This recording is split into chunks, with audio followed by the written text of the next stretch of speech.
Price elasticity of demand, PED, is a measure of the responsiveness of quantity demanded to changes in price.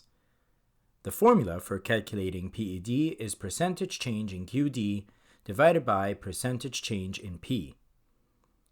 PED is always negative because quantity demanded and price always move in opposite directions, according to the law of demand. Therefore, for the purposes of interpreting the value of PED, we can ignore the negative sign and use absolute values. PED can range from 0 all the way to infinity, but the most frequently encountered cases are those of price elastic demand and price inelastic demand. First, let's look at the various calculations and diagrams associated with PED. Firstly, it's important to remember that PED is not constant along a straight line demand curve. It changes along the same curve. For example, take a look at this demand curve.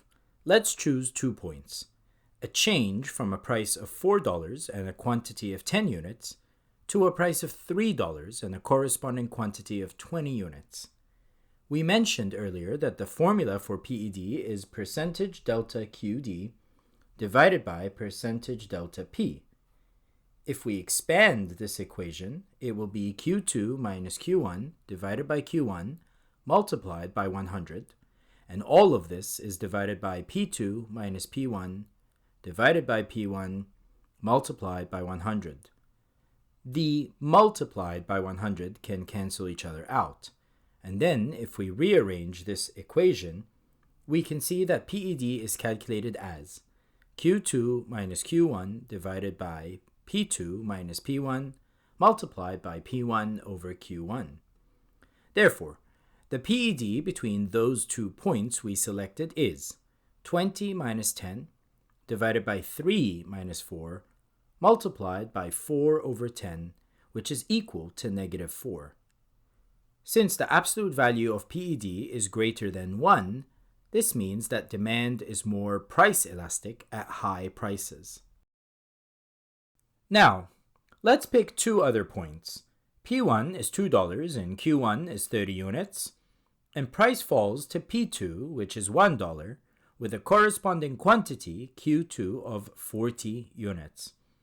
For this second set of points, price and quantity change in the same amounts as the first example. Therefore, it's the percentage that changes. Plugging it into the equation means PED will be 40 minus 30 divided by 1 minus 2 multiplied by 2 divided by 30, which is equal to negative 0.67. Since the absolute value of PED is less than 1, that means that demand is price inelastic at low prices. Therefore, you can see from these 2 calculations that as we move down a straight line demand curve, meaning as price falls and quantity demanded increases, PED decreases and demand becomes more price inelastic or less price elastic. Along the same straight line demand curve, at high prices, the top half of the demand curve, demand is price elastic, and on the lower half of the demand curve, where prices are lower, demand is price inelastic. The same movement down the curve is a smaller percentage of the high price and a larger percentage of the low quantity. And on the lower half, the same change in price/quantity is a larger percentage of the lower price and a smaller percentage of the higher quantity. Therefore, you can see that the same absolute price change and the same absolute quantity change can lead to 2 different values of PED, depending on where these changes are on the curve. In both cases, the price change is $1 and the quantity change is 10 units. But on the top half of the curve, the price change from 4 to 3 is 25% of $4. Whereas in the bottom half, from 2 to 1, it's 50% of $2. Also, in the top half of the curve, the quantity change from 10 to 20 units is 100% of 10 units, whereas in the bottom half, from 30 to 40 units, it's 33.33% of 30 units. And this gives us the different values of PED.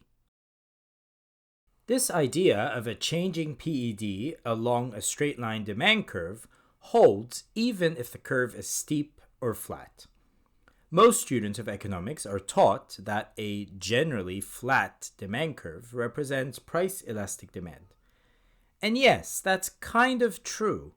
But in this diagram, where we have a relatively flat demand curve, we're only looking at the top half of the curve. The x-intercept would be off the screen.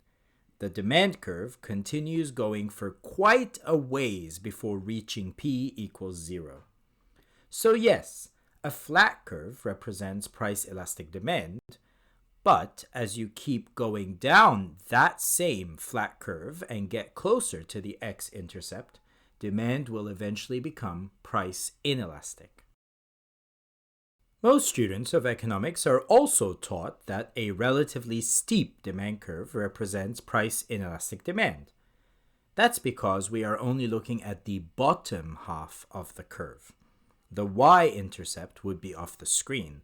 The demand curve continues going for quite a ways before reaching q equals 0. So yes, a steep curve represents price inelastic demand, but as you keep going up that steep curve and get closer to the y-intercept, demand will eventually become price elastic.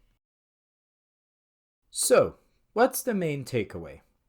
Yes, relatively steep demand curves are used to show price inelastic demand because we are only looking at the bottom half of the full demand curve.